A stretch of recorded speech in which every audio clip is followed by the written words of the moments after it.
বাংলাদেশ ক্রিকেটের এক উজ্জ্বল নক্ষত্র মাশরাফি বিন মুর্তজাকে ঘিরে যেন এক আবেগঘন ছায়া নেমে এসেছে। মাঠের ভেতরে যিনি ছিলেন লড়াকু এক যোদ্ধা, কোটি মানুষের অনুপ্রেরণা, আজ সেই মানুষটিকে ঘিরেই শোনা যাচ্ছে কষ্ট আর অভিমান মাখা এক গল্প।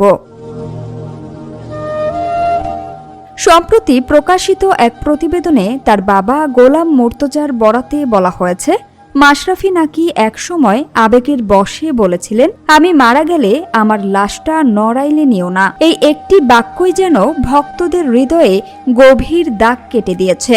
প্রিয় নেতার এমন কথা শুনে অনেকেই হতবাক হয়ে পড়েছেন। মাশরাফির বাবা আরও দাবি করেন, বর্তমানে পরিবার কঠিন সময় পার করছে।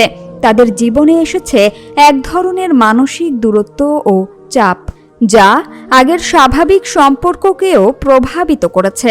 একসময় যিনি হাসি মুখে মাঠ কাঁপাতেন, সেই মানুষটির জীবনে এখন নেমে এসেছে নীরবতার ভার। এমন ইঙ্গিত পাওয়া যায় তার বক্তব্যের মাধ্যমে। তবে এই বক্তব্যগুলোর সত্যতা এখনও স্বাধীনভাবে নিশ্চিত নয়।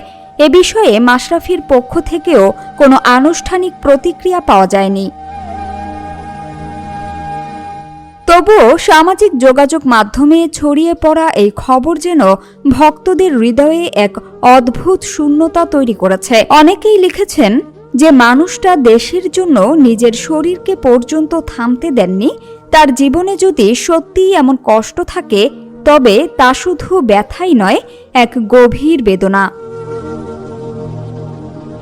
সামিয়া সুলতানা, ঢাকা ওয়াচ।